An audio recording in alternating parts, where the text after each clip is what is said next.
राज्यात एका बाजूला शेकडो शाळा अत्यल्प पटसंख्या असूनही सुरू आहेत, तर त्याचवेळी अत्यल्प पटसंख्या असलेल्या शाळांमध्ये शिक्षक संख्या मोठी आहे। परिणामी कमी पट असलेल्या शाळांचं अस्तित्व आणि शिक्षकांच्या नोकऱ्या दोन्ही गोष्टी धोक्यात आल्या। कमी विद्यार्थी आणि अधिक शिक्षक अशा विसंगत परिस्थितीमुळे अनुदानित तसंच स्थानिक स्वराज्य संस्थांमधील शाळांतील 30,000 शिक्षकांना अतिरिक्त होण्याची भीती।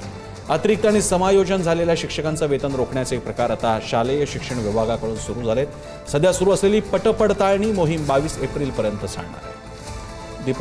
डॉक्टर दीपक पवार आपल्यासोबत आहेत, मराठी अभ्यास केंद्राचे प्रमुख। डॉक्टर दीपक पवार, या आत्ताच्या स्थितीकडे आपण कसं पाहता? 19,000 शाळांमध्ये जास्त शिक्षक, कमी विद्यार्थी। प्रसन्न ही जी शिक्षणाच्या बद्दलची परिस्थिती आहे महाराष्ट्रातली, आता एकीकडे शाळांमध्ये शिक्षक नाहीये आणि त्याच्यामुळे मुलांचं शिक्षण थांबतंय।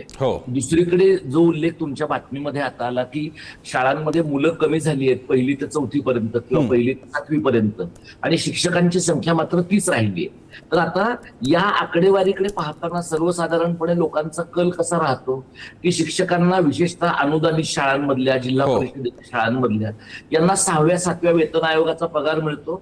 मग ते 60,000, 70,000, 1,00,000 जो काही पगार घेत असतील एवढा पगार घेतात आणि कमी मुलांना शिकवतात, मग यांचा सगळा पगार फुकट जातो, असं एक सर्वसाधारण चित्र आहे लोकांच्या मनातलं, जे तुम्हाला पूर्ण गैर आहे असं म्हणता येत नाही। पण यातलं एक कारण आपण असं पाहिलं पाहिजे की ज्या शाळांमध्ये ती माणसं नेमली गेली त्यावेळेला त्या शाळांमध्ये पुरेशी विद्यार्थ्यांची संख्या होती। विद्यार्थ्यांची संख्या कमी होण्याचं काय कारण होतं? तर विद्यार्थ्यांची संख्या कमी होण्याच्या अनेक कारणांपैकी एक कारण, लोकांनी त्या जिल्हा परिषदांच्या शाळांमधनं मुलं काढली आणि नंतर ती मुलं अनुदानित शाळांमध्ये, खाजगी अनुदानित मध्ये घातली किंवा सीबीएसई आयसीएसई बोर्डाच्या शाळांची ज्या प्रमाणामध्ये संख्या वाढली त्यामुळे घातली। आता हे सगळं जे आहे ते राज्याच्या शिक्षण धोरणामधल्या निर्णायकी भूमिकेचा परिणाम आहे।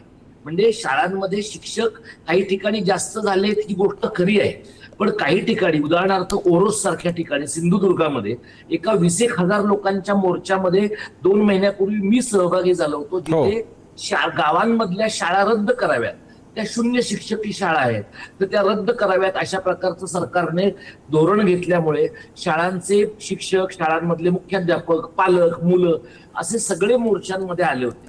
आता ही जी आकडेवारी तुमच्या आधीच्या बातमीमध्ये तुम्ही दाखवली, यातल्या काही शाळांमध्ये समजा 7वी पर्यंत 10-12 मुलं आहेत आणि 4 शिक्षक आहेत असं आपण उदाहरणार्थ धरलं, आणि त्यातले 1-2 शिक्षक समजा अधिकचे होत आहेत, तर त्यांचं समायोजन करणं हा तांत्रिक भाग झाला की त्यांना या गावातनं त्या गावामध्ये पाठवलं जाईल। प्रश्न असा आहे की तिथून जर शिक्षक मोकळा करून टाकला आणि त्या मुलांना शिकवण्यासाठी पुरेसे शिक्षक उपलब्ध करून दिले नाहीत, किंवा सरकारनं जो एक दुसरा आत्मघातकी प्रयोग सुरू केलाय तो म्हणजे समूह शाळांचा, गावातली मुलं उचलून तालुक्याच्या ठिकाणी 30-40 किलोमीटरवर न्यायची आणि सरकार त्यांना असं म्हणतं की आम्ही तुम्हाला बस पुरवू। सरकार किती सक्षमतेने बस पुरवतं आपल्याला माहिती आहे। अशा परिस्थितीमध्ये दुर्गम भागातनं, विशेषतः डोंगर दऱ्यांमधनं, एखाद्या अशा प्रकारच्या अडचणीच्या भागांमधनं, बाहेर घरातनं ज्या मुली पडत होत्या, कारण गावात शाळा होती, त्यांची शाळा तातडीने बंद होण्याची शक्यता आहे। म्हणजे याच्यातनं प्रसन्न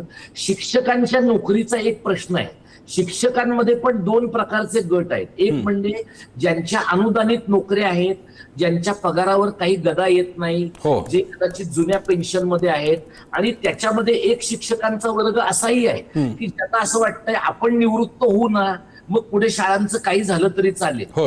शिक्षकांचा वर्ग नाहीये असं म्हणणं ही आत्मवंचना करणारं ठरेल, कारण असा शिक्षकांचा वर्ग आहेच। पण दुसरीकडे असा पण शिक्षकांचा वर्ग आहे की जे 5,000, 8,000 अशा प्रकारच्या पगारावर कामं करतायत आणि त्यांना असं वाटतंय की 2-3 वर्ष नोकरी केली आपण की शिक्षण सेवक झाल्यावर आपल्याला कन्फर्मेशन मिळेल किंवा पवित्र पोर्टल मधनं आपली नेमणूक होईल।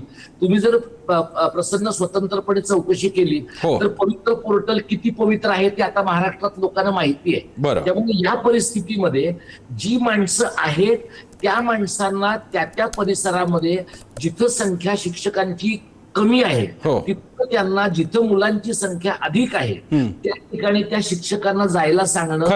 अशा ठिकाणी मग शिक्षकांनी, आमदार माझ्या ओळखीचा आहे, खासदार माझ्या ओळखीचा आहे, मी याच्या भावकीतला आहे, असले उद्योग न करता त्यांनी करिअरच्या कोणत्याही टप्प्याला नव्या मुलांना शिकवण्याच्या मानसिकतेमध्ये राहिलं पाहिजे. Exactly. या बाबतीमध्ये शिक्षकांचे आमदार, शिक्षकांच्या संघटना यांनी शिक्षकांच्या पगाराच्या पलीकडे जाऊन गरिबांच्या मुलांच्या शिक्षणाचा विचार केला पाहिजे. अर्थात तर दीपक पवार सर, आपण अगदी मूलभूत मुद्द्याला हात घातलेला आहे, ज्यामध्ये जे स्टेक होल्डर्स आहेत त्यामध्ये विद्यार्थी, पालक, शिक्षण संस्था, शिक्षक संघटना आणि अर्थातच मुख्य म्हणजे सरकार, या सगळ्यांचा समावेश यामध्ये येतो. या मुद्द्यावरती अधिक विस्तृत चर्चा होणं अपेक्षित आहे. आशा आहे हा विषय आणखी पुढे जाईल. धन्यवाद.